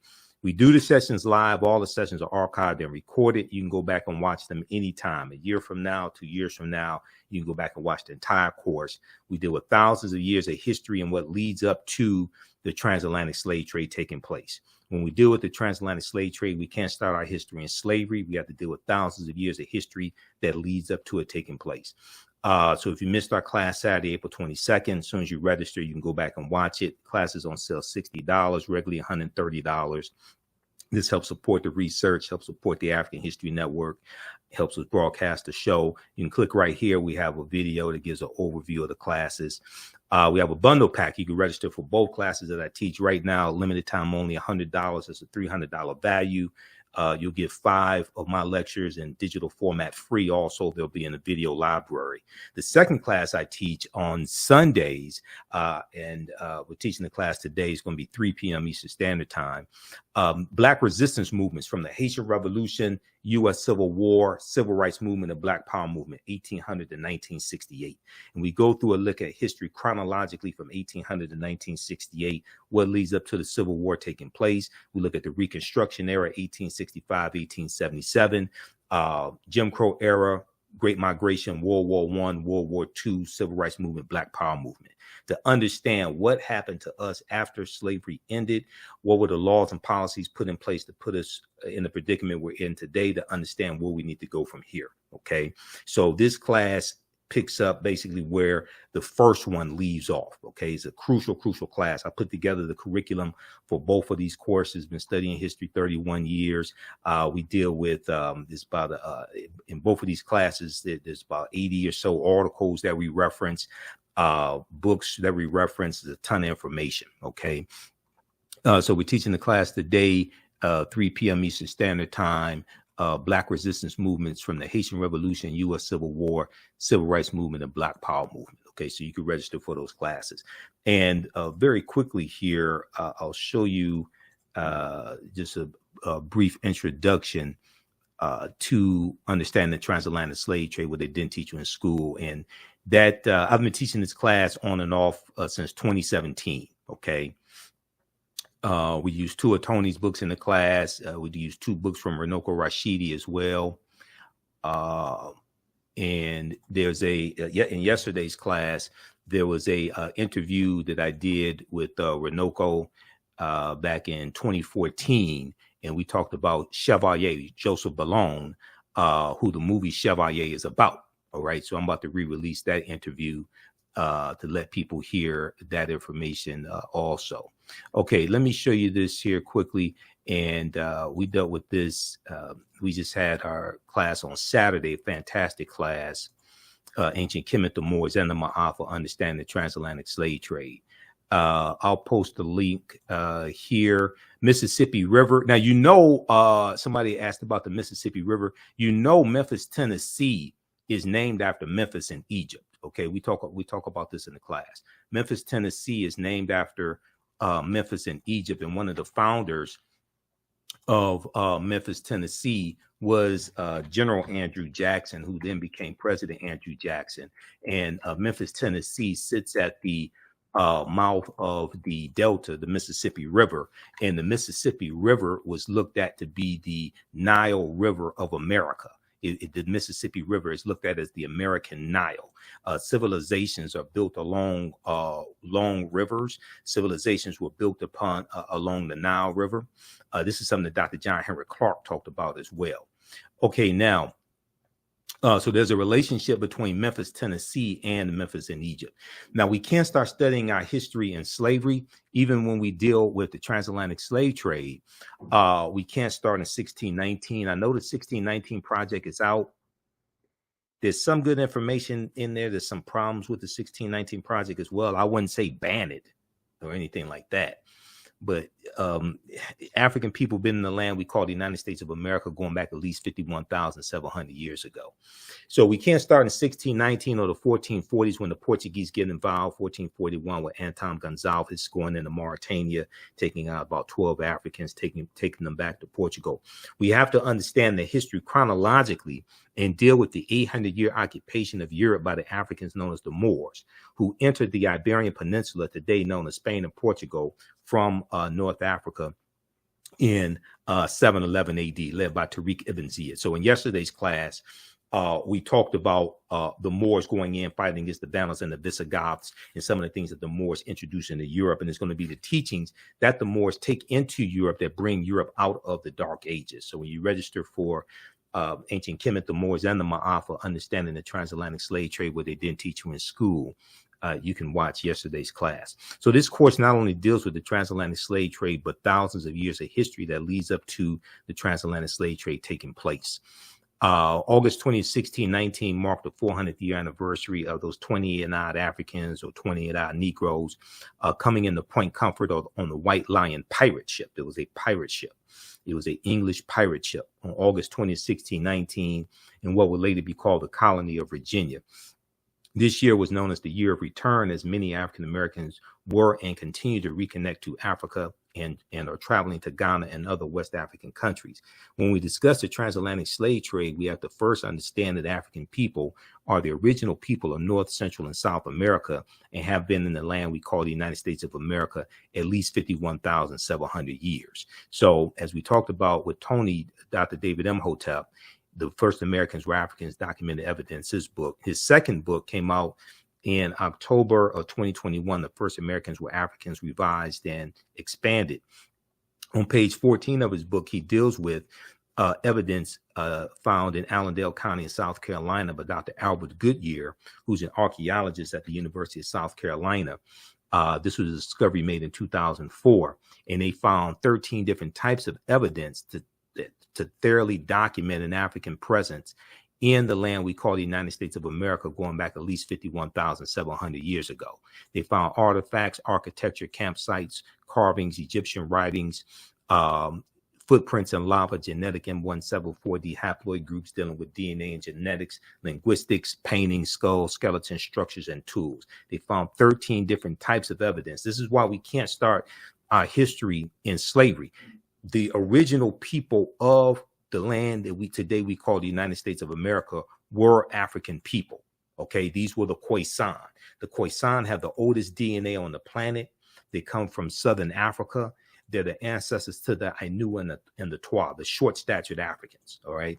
Now, here's a picture of Dr. Albert Goodyear. He's a white archaeologist at the University of South Carolina. This is an article from ScienceDaily.com that came out November 18, 2004. The name of this article is called New Evidence Puts Man in North America 50,000 Years Ago. New Evidence Puts Man in North America 50,000 years ago. The article is still there. You can go read it yourself. You can go research it yourself, okay?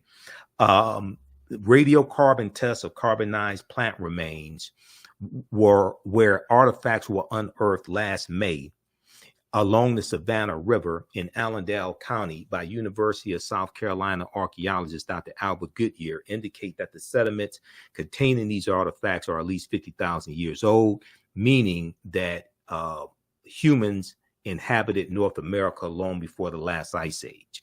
Okay, now who were these humans? Were these brown-skinned Caucasians? Were these Europeans? Were these Asians? 51,700 years ago. Who were these people? There were no Europeans on the planet 51,700 years ago. There were no Asians.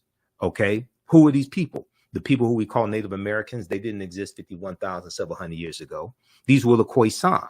Now, in October 2012, genetic study published in Science magazine found that the Khoisan in southern Africa are the oldest ethnic group of modern humans, with their ancestral line originating about 100,000 years ago. The Khoisan, formerly called by the derogatory term Bushmen, are genetically unique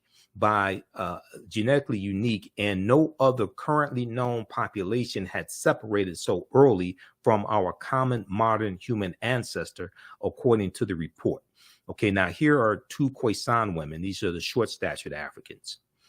Okay, now the Khoisan live mainly in southern Africa in territory spanning Botswana, Namibia, Angola, Zambia, Zimbabwe, and South Africa. They are largely divided into two groups: hunters and gatherers, known as the Sans people, S-A-N-S, and keepers of the livestock, known as the Khoikhoi people. The Khoisan languages include the distinctive click sounds that are not found in the languages of their neighbors. So AtlantaBlackStar.com had a good article called 5 Ethnic Groups That Prove the First Humans Were Black. 5 ethnic groups that prove the first humans were black. Okay, so this is just a sample of the type of information we deal with in this class. It's a 12-week online course. We deal with thousands of years of history. We look at archaeological discoveries that have come out in the last 15, maybe going back 20 years. We look at the discovery of Tanis Heraklion that was discovered, that was revealed in 2013. They had been doing the excavation even before then. And this is the lost city of Egypt that was built around 8th century BC, okay, lost for about 1,200 years, the lost city of Egypt. And they found 16-foot tall statues, gold coins. They found dozens of ship anchors, things like this at the bottom of the sea. All right. We deal with different archaeological discoveries like this one coming out of Morocco in 2017. This one, now what we see as more and more of these archaeological discoveries come out, we see that the deeper they dig, the blacker the planet gets, the more research they do, the older we get. All right. So this discovery here pushed back the timeline about 100,000 years. And people like Dr. Charles Finch, who Tony Browder mentioned, people like Runoko Rashidi and other scholars, they've been saying that Homo sapiens are at least 300,000 years old and not 75,000 to 100,000 years old. So this is an article from NBCnews.com. We're older than we thought. New find pushes human origin back 100,000 years. This is an article from June 7, 2017. I remember the date because that's my birthday. It's not just Prince's birthday. Is my birthday also. Modern humans evolved much earlier than previously thought, researchers reported. New discoveries at a rich site in Morocco show modern humans were hunting and probably cooking game animals 300,000 years ago. 100,000 years earlier than scientists have believed until now. So when these discoveries come out, they have to keep pushing the timelines back. You know, Juvenile had that song called Back That Thing Up, okay, like 1988, 99. They keep having to back that thing up. They keep having to back the timelines up.